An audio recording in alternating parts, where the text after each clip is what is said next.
How's it going, guys? Welcome back to a brand new news roundup video. These are becoming a lot more regular these days since you guys enjoy me rounding up any and all news that I can. Today's stories are pretty interesting as usual. The first of which we're going to talk about is Ezra Miller finally addressing everything and anything that has gone on after all of this time. We also have some updates, some promising updates on HBO Max and their series, which I want to extend on the previous video and how we went over that. We have a dim future that seems to be piping up for the CW network and a bit to discuss there with what that could mean for its future. Some Black Adam updates with regards to the main villain and a little bit of a synopsis behind him, and also some other news in the Black Adam world of things, and also some Stargirl Season 3 premiere promo stuff. So thank you for clicking on this video today, guys. I really appreciate every single one of you. Can't wait to read all of your thoughts on everything we're going to get into today. And if you want to support the channel a bit more, you can do so by leaving a like. It really does help out a bunch. But let's start right at the top today, and that is with Ezra Miller addressing their very public reports over the past several months. So in a headline from Variety saying, "The Flash star Ezra Miller seeking treatment for complex mental health issues exclusive." Now, obviously, this is something that people have been kind of expecting for a long time. We kept expecting it, and it never, ever came. The studio, Warner Brothers Discovery, never really wanted to address it. But as with what we discussed in the previous video, The Hollywood Reporter reported that Warner Brothers Discovery have three options with Ezra Miller. I believe the first one was seeking mental health treatment, maybe eventually going on to do an interview. The second scenario was that Warner Brothers could still release the film, but don't expect Ezra Miller to play a prominent role in that of the marketing or publicity. And the third one being Warner's actually just full-on outright killing the movie. And it seems as though they have indeed gone with option one, which after publicly addressing it, maybe eventually going on to do an interview, the actor could then do some limited press with regards to the press tour, and that seems to be the direction this is going. As Variety go on to say in this article, in a statement provided to Variety by a representative of the actor, Miller broke their silence about the troubling behavior that they have exhibited in recent years, which has led to a series of legal issues and assault and abuse allegations. Miller also apologized for their actions, saying, "Having recently gone through a time of intense crisis, I now understand that I am suffering complex mental health issues and have begun ongoing treatment," Miller says. "I want to apologize to everyone that I have alarmed and upset with my past behavior. I am committed to doing the necessary work to get back to a healthy, safe, and productive stage in my life." And there we have it. That's the official, release, if you will, the statement from Ezra Miller surrounding everything that has happened. Obviously, it doesn't address everything specifically. It is fairly vague, but this is 100%, Warner Brothers and Ezra Miller trying to make an effort to deflame the much inflammation, as I keep saying, that is surrounding this Flash movie. It's more or less the beginning of trying to get a smoother release for the Flash movie. I mean, obviously, we've been reporting this whole time on the stories with regards to they want to release it. It's apparently a great movie. Despite all the allegations and alleged things that have happened, it's still been in their interest to release it. And now we're in the stage of unwinding as smooth as can be with regards to Ezra Miller, and this is the first stage to that. And as per what we went over the other day with the recent report of the three options, this is more or less option number one. Now, this doesn't specifically entail an interview, which a lot of people, with option one, people were like, oh god, that seems like a bad idea, an actual interview. Obviously, I was saying it would be heavily edited. Even with that, there's going to be some awkward answers there. So perhaps this statement to Variety and their exclusive was their form of interview, if you will. It's not really an interview, but it's an addressing of the situation. I think that might be it for a while. Like, assuming nothing else happens, which would be extremely awkward given this recent, statement that happened literally last night, it would be a big pivot to just another breaking story, Ezra Miller arrested or whatever, right? So this could be, it's weird to say the beginning of the end, but it obviously hasn't ended with all of the allegations and alleged things that have happened and that are ongoing with legal stuff with regards to the felony burglary, for example, or this arraignment going on with the 26th of September. But it is the beginning of the end in terms of hopefully not hearing about any more stories. And, you know, the Flash movie, June 23rd, 2023, is, you know, next summer, guys. That's quite a long way away. And I don't think everyone would have forgot. Don't get me wrong. But with regards to things that people talk about in almost a year from now, less than a year, obviously, again, I'm not saying people would have forgot, and I don't think they should. But it will be so much less chatter. It just will be, provided nothing happens from here on out, and there's only a statement like this going on with very soft developments over the next many months till we get the movie. I feel like they will feel comfortable, provided it stays this course of action, to do that option one, as per what the Hollywood Reporter reported, with maybe a limited press tour. Obviously, chatter will start up again when we get close to the Flash movie, especially if they are doing a bit of a limited press tour with Ezra Miller.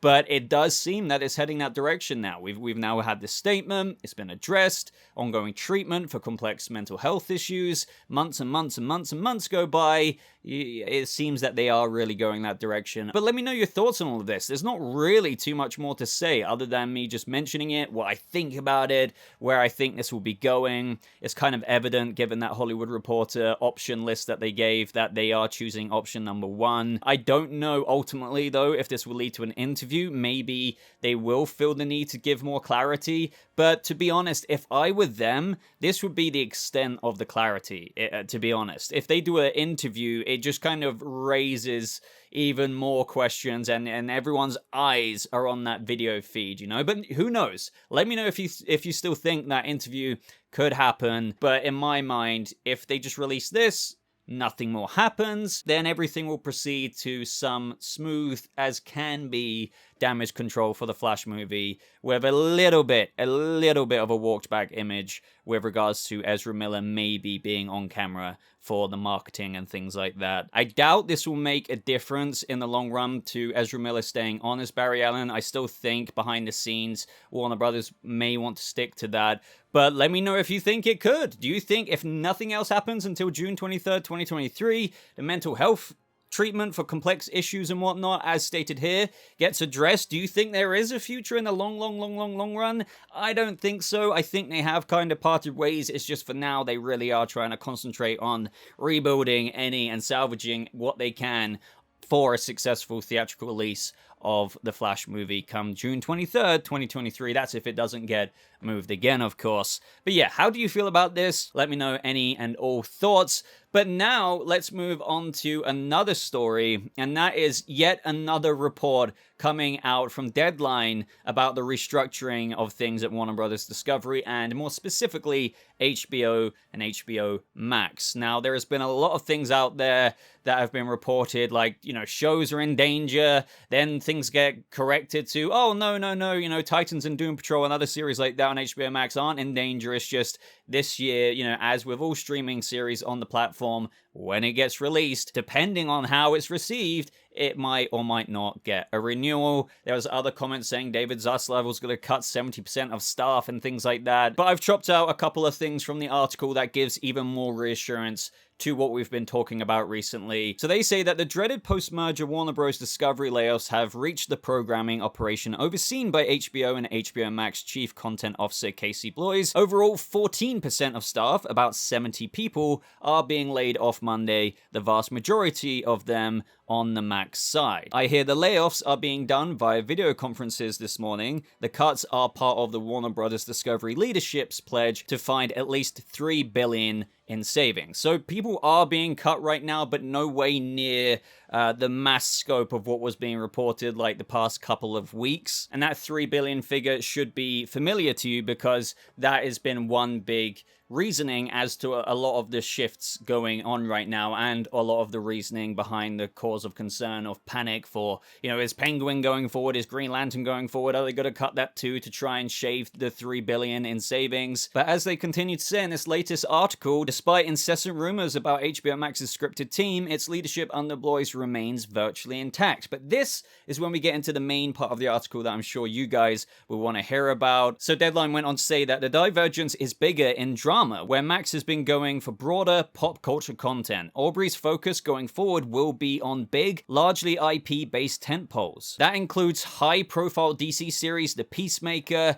and the upcoming The Penguin and Green Lantern, which are all moving forward, as well as another upcoming series, Dune, which is now casting, and an It series adaptation, which is in fast-track development. In addition to The Peacemaker, Max has had success with dramas based on Warner Brothers series IP, including Pretty Little Lies and Gossip Girl. Now, that's another latest update saying that The Penguin, Green Lantern, as James Gunn even tweeted right in the thick of all of this panic, saying Peacemaker Season 2 will be fine. Like, he knew that back then, even when everyone was freaking out. All of this is still going forward, so don't worry about that. Deadline continued to say, with regards to this, over the past month, there's also been rampant rumors that Max's scripted slate is getting gutted, with scores of shows cancelled in development, re-evaluated, or even slashed. I hear a number of third-party projects in development have been released recently, but there are no major changes for the in-house Warner Brothers TV-produced scripted slate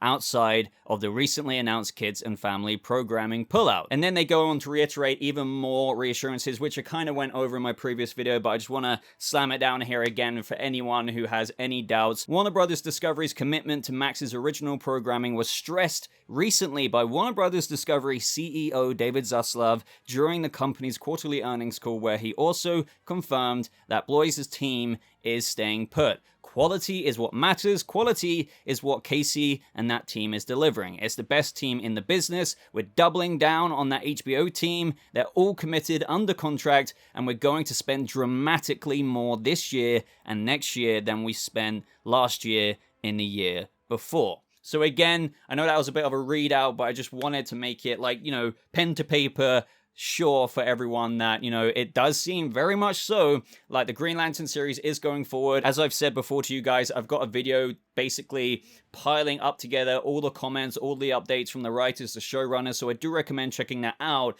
but it's just going along quite slowly. It's a very ambitious project. Don't get me wrong, if you watch that update video, you'll hear how they are very, very, very close to getting on with things. And as for the Penguin, that seems to be very on track. Nothing's happening to that. It's on track for February filming. Peacemaker was very, very, very, very successful, so they're full steam ahead with Season 2, and James Gunn is actually, in fact, got 3 shows up his sleeve. So, as David Zaslav says here, and I'm not trying to sound like a biased fanboy here of Warner Brothers Discovery or anything, I'm just presenting the facts, and even though I do understand apprehension still, because you never know, even though certain people say certain things, you never know.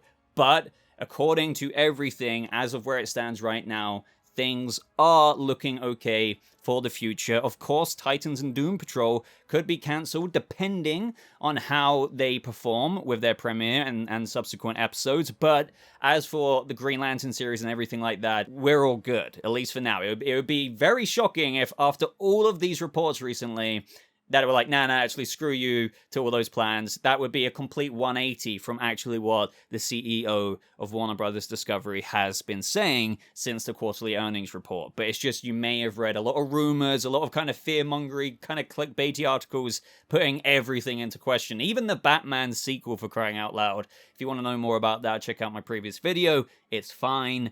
But yeah, as usual, things get caught up in the mix of panic. Now, next up, everyone, something that isn't looking too great is the CW's future. So you may have heard recently that, yeah, the CW is basically being acquired by Nexstar, and it really does seem as though their projection for the future, especially in the next couple of years, is to turn it into somewhat of a reality TV show kind of network. They're essentially acquiring 75%, whilst Warner Brothers Discovery and Paramount get the remaining 12.5% each. So this is coming out of TV Line, saying the CW likely won't be a hub for broadcast TV teen dramas anymore, following its newly announced acquisition by Nexstar Media Group. Now, the thing is, as per what this report says, and the reason why this isn't like a clickbaity thing, it genuinely does seem like, oh, okay, what about some of the shows you actually love, like Superman and Lois and Stargirl and whatnot?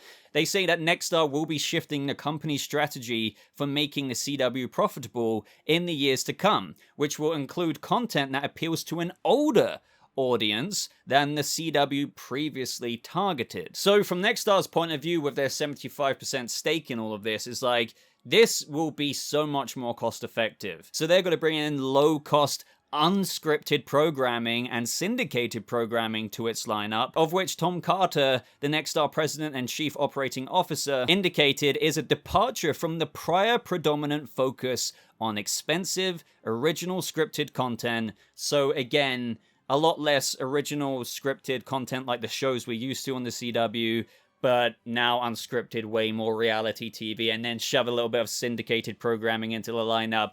That doesn't sound great for the future of the CW, at least for like the current audience that it has, even though they're saying that the audience that they're looking at is of a much, much higher age group, because that is when they said that the average age of the CW broadcast viewer has been reported by Tom Carter to be 58 years old, would you believe? So they're going to be drudging a lot of other stuff on there that ultimately ends up in this reorganization to that somewhat demographic, which is less of the CW's approach to the teen kind of shows, if you will, even though, you know, I'm not a teen, but, you know, it's mainly that younger demographic that they were going for. I mean, just look at the trailer for Gotham Knights, for example. But no, it is definitely taking a shift. So TV Line added that as for the fates of current CW originals like All American and Superman and Lois, no updates were given on their futures. Carter confirmed, though, that the CW's current co-owners, Warner Bros. Discovery and Paramount Global, both of which will retain a 12.5% minority stake in the network, will continue to produce original scripted content primarily for the 2022 to 2023 broadcast season. Beyond that, though, Nexstar will extend its creative partnership with the two companies if mutually agreeable. So yeah, like, understandably, they're going to continue to like produce what they've got currently going for the 2022 to 2023 broadcast season. But after that, what's gonna happen? I mean, we have already heard what their ambitions are, so I wouldn't be surprised if Superman and Lois, Stargirl are maybe, I don't want to go as far as saying cancelled. I think they could be fully moved to HBO Max. So like you have Titans and Doom Patrol and these other shows on there, that could be its new home. But it is entirely possible that maybe they just want new scripted series like The Penguin, The Green Lantern show, that maybe Warner Brothers Discovery is like, look, if Nexstar you want to get rid of that, we think we're not going to keep it over here as well. That's what I'm concerned about, that they might just want the new shiny stuff. And if they're going to say goodbye to that on Nexstar's CW and their future, then they could not also want it on their HBO Max service. Now, that does sound a bit pessimistic because they could completely at the same time, despite all of this lineup of reality TV, unscripted stuff, a bunch of syndication shows. Yeah, let's just show a bunch of old shows that have gone to syndication and dump it on there as well. Again, it's very kind of like mind-drony TV, where there's not always new stuff. They could also keep Stargirl, Superman, and Lois on there as a bit of, hey, we've got all of this crap, but we've also got a couple of newish seasons of shows as well that can bring other audiences to the network. Well, in fact, the same audience that they've had this whole time, but it still is yet to be seen how that will unfold, because the kind of projection for the future does sound concerning. But I don't want to alarm everyone because, again, as I just stated, they could keep Stargirl, Superman, and Lois, etc. firmly on there to attract the same audience, but it's just the majority of their lineup in the future will be unscripted programming, syndicated programs, etc., etc. But they might just have one or two shows there being like, hey, you know, we still got Gotham Knights here, Superman and Lois and whatnot.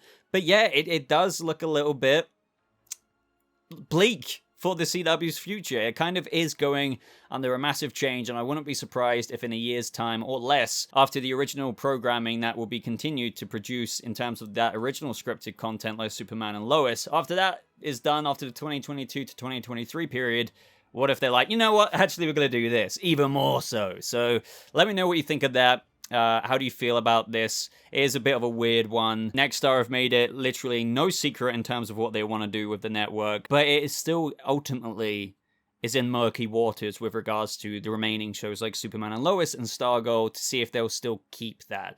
But I'm just saying, I wouldn't be surprised if they really want to wipe all of that and just go full ham on unscripted, syndicated programs, and maybe Superman and Lois and Stargirl could go to HBO Max, but we're going to have to wait and see. We're gonna have to wait and see, but let me know your thoughts. Alright, so second to last today, we have some interesting updates on Black Adam, of which has been causing a bit of discussion recently, but the first one is basically the backstory of the main villain of the movie, Sabbac. And this was revealed in a toy description. It essentially gives you a true idea of what the character is going for in the movie, like a character synopsis, if you will. Spoiler warning, but it's essentially everything we knew about the character of Sabbac anyway, and it's an overall vague, brief description, but if you don't want to know that, feel free to skip to the next timestamp of this video. But the description goes as follows. Possessed by a demon, a military intergang leader transforms into Sabbac, the only being in whose powers are equal to those of Black Adam. Determined to take over Kahndaq and maybe the whole world, Sabbac must be stopped, and the fiercely autonomous Black Adam may need the help of some unlikely allies to outmatch him. So you can really see where that's going here with everything we've already discussed. The Sabbac story is as we thought it would be, essentially an intergang representative or leader in this case being taken over by the demon going ham, wanting to take over Kahndaq and the whole world, but Black Adam at the same time, likely the way the movie will unfold is he gets freed, don't get me wrong, has a bit of a run-in with the JSA, and then maybe in the third act, hey, even though I'm a bit of an anti-hero and everything like that, I kind of need your help to stop this dude over here, Sabbac, from taking over my old hometown from a few thousand years ago, and maybe the whole world. I would stop him myself, but Dr. Fate, I know we had a bit of a run-in earlier in Hawkman, but I need your help to take Sabbac down, and that will likely be the third act of the movie, and then, Black Adam's like, thanks for the help. I didn't really need it anyway, but thanks for the help. That kind of thing.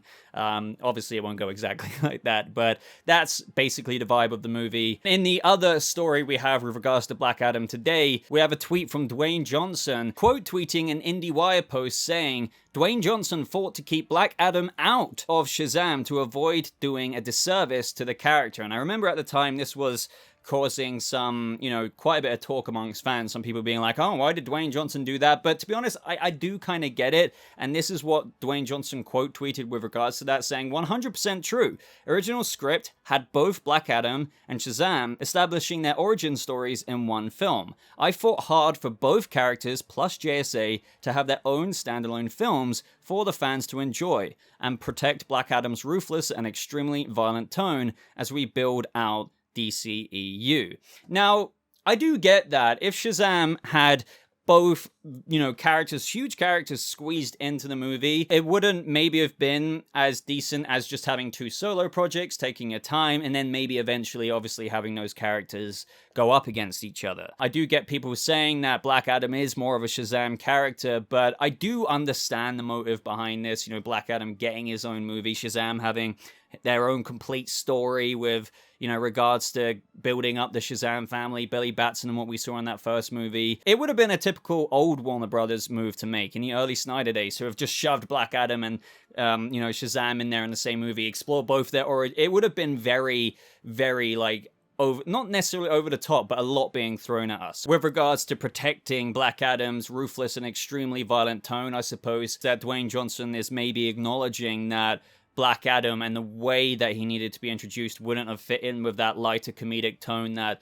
Shazam had, whereas obviously in his own movie now, apparently he's got to get that across. So let me know what you think of that. Do you agree with Dwayne Johnson and how he fought hard to keep Black Adam out of Shazam so they could have their own respective films? And obviously that doesn't discount the future battle and everything like that. It will be interesting to hear your thoughts, and maybe if some of you disagree with that, maybe some of you would have loved to have seen both Black Adam and Shazam origins in the Shazam movie. And lastly, guys, we have some Stargirl Season 3 premiere photos release that, of course, teased that first episode, but we also have a synopsis for Episode 1, which goes as follows. Starman is back. With Starman back from the dead and her former supervillain enemies vowing to reform, Courtney is hopeful that there will finally be peace in Blue Valley. But when the Gambler arrives to town looking to make his own amends, the team find themselves at odds over whether he can be trusted. Now, the promo photos tease several different things and some familiar aspects from that of the trailer, such as this one,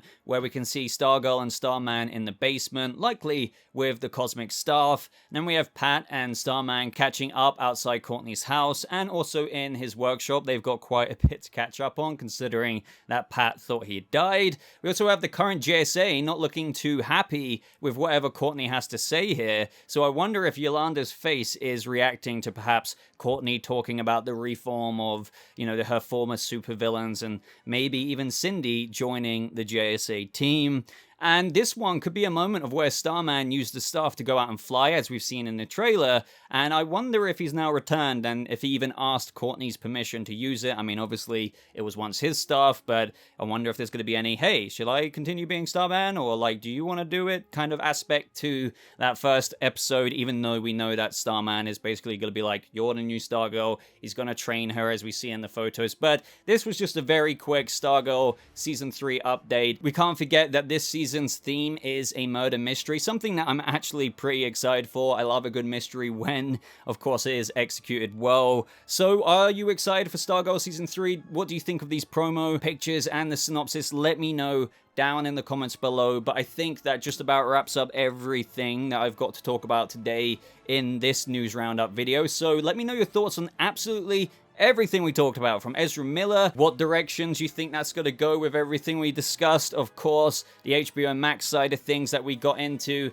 and the CW network perhaps going quite, well, not perhaps, but it does seem like it is going quite a different direction. The Black Adam stuff, of course, and the Stargirl stuff. Looking forward to read everything you guys have got to say. But if you want to support this channel a little bit more, and you've got to this point especially, I would really appreciate just that little thumbs up button being clicked. Maybe click the little heart button with a $sign in there. We have super thanks now on the channel. It's another way that you can help support the channel. Everything goes back into it. And other than that, just subscribe for more news updates. Thank you so much, everyone, for watching. I hope you all have a lovely rest of your day, and I'll see you people of the various universes out there in the next video. Goodbye.